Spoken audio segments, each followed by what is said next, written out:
Welcome to the Bullpen.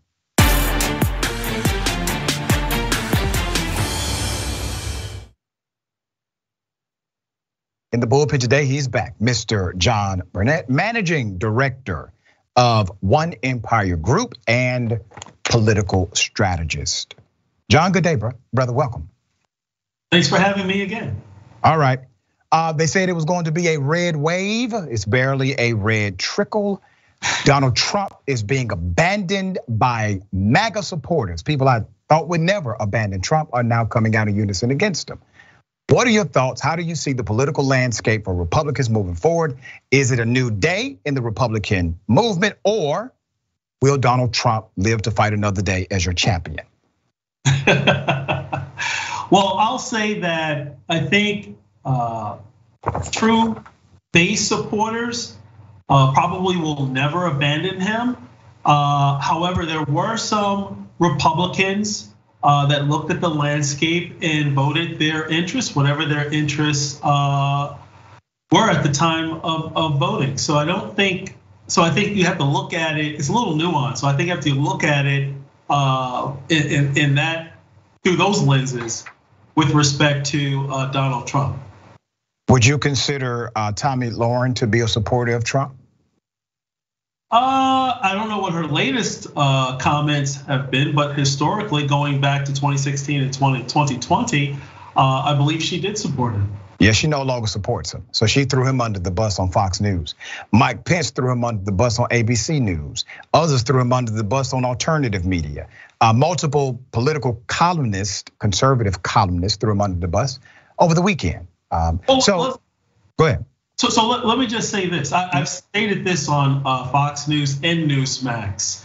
I don't think that Donald Trump running again in the next presidential cycle is the best thing. Why? Because it also drives out Democrats to vote against him. As we saw in the 2020 election, Biden garnered 81 million votes. Right, in terms of the unusual election, in terms of mail-in balloting and things of that nature. So that was a historic turnout. I don't think those people were inspired by Biden as much as they wanted to vote against Donald Trump. So I think going into the next presidential cycle, I'm hoping on the Republican side that we'll end up with 4 or 5, possibly even 6 or 7 candidates, which I won't be surprised if we end up with that number. John, I actually agree with you because I was a Biden supporter. I still am. I know, right? For the first time ever, I've agreed with you. All right, I know. Hell has frozen, believe me. So, yeah, I wasn't motivated to vote for Biden, and I get criticized every time I say this. Every time I say this, Democrats will criticize me. Nobody voted for Biden because Biden excited them. Nobody. Biden did not excite us. What excited us was the fact that Biden was not Donald Trump. And if we had a decision between Trump and Biden, listen, come on, it's a no-brainer for us. Here's what I'm seeing now, dear brother. And I want you to analyze and object if you think I'm wrong. I have seen a transformation of the Republican Party like I have never seen in modern context. I have not seen this kind of transition and transformation this quickly. Literally, most mainstream Republicans, and I'm talking about people like McConnell, Lindsey Graham and others. I mean, they were the guys, right? They objected to Trump initially. They spoke truth about his insane ways initially, and then it changed. Also, the party platform changed. It was no longer a platform that identified with principles or values, even though I disagree with some of their political ideology, obviously. I don't think they, at the time, abandoned all of the principles, but now they have. They've abandoned every single principle they once said or acted as if they believed in. They've abandoned those principles for one majority principle, and that's the principle of power. As long as you can obtain power, they're willing to damn near do anything to get there. They will abandon their historically held beliefs. They will not talk about fiscal responsibility. All of these things go out the door. They don't talk about family values, etc. Why? Because it is now the ideology of power. What are your thoughts there? Well, I think we can see that on both sides of the political aisle. I think there are a lot of moderate Democrats who are disappointed with Biden in terms of his fiscal policy, in terms of not tapping into American energy independence, and also his feckless and weak leadership on the foreign regarding foreign affairs. So I think there are people that are disgusted on both sides of the aisle. And hey, you know what? I'm gonna take a chance here, Dr. Richey. All right. We might agree on this too.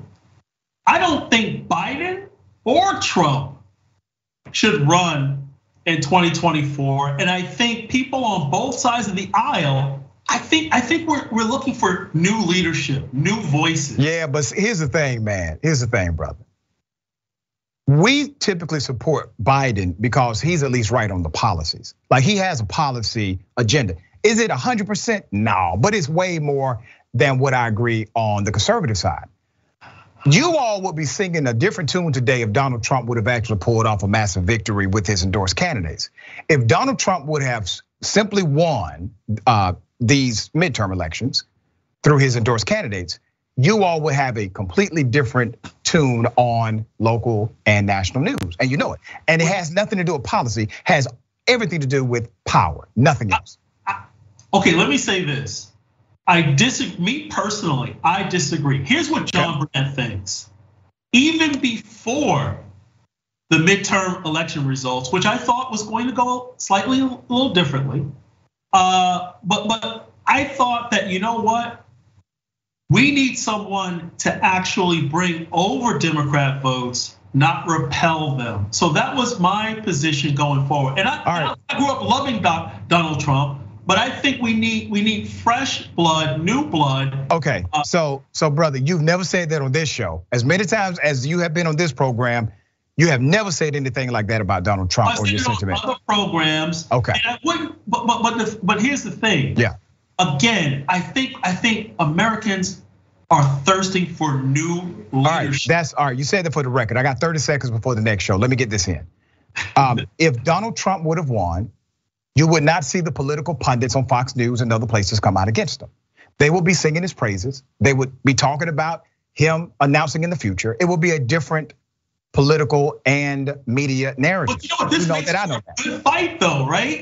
If he does announce a run tomorrow, it's going to be a great fight in terms of primary. And if he actually wins, which I'm not sure if he will, it's going to set up another fight in the presidential run. So either way, people will be engaged. And I can't believe we agreed on this show. Yeah, we agreed one time, brother. Don't let it go to your head, all right?